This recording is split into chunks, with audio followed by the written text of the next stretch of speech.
So in this Adobe Express tutorial video, I'm going to be showing you guys how to duplicate an image here in Adobe Express. So first thing you have to do is obviously open up Adobe Express. Then once you're on your design, I want you to go to the left hand side of the screen to where it says photos. I want you to press on photos. Now this works with an uploaded photo or a photo that you gather from Adobe stock. So I just searched up dog for an example, but for this example, I'm just going to go here, exit out. You can select one of the free ones, for example. If you have the upgraded version, the premium version of Adobe Express, you can view the premium photos. Whatever the case is, it doesn't really matter.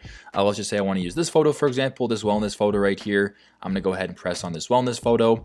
Now, if you want to duplicate the photo, it's super simple. What I want you to do is press on the photo right here. On this option on the right hand side, I want you to go all the way up to this option right here that says duplicate. It also works by if you're on a Mac, holding Command and D at the same time. But for this example, I'm just going to go ahead here and press duplicate, and there you go. It has now duplicated the photo here at Adobe Express. You're going to feel free to move them however you want. Now, if you want to duplicate it again, super simple. Just follow the process and you can duplicate the photo as many times as you want here in Adobe Express. I hope this video helps. Thanks again for watching.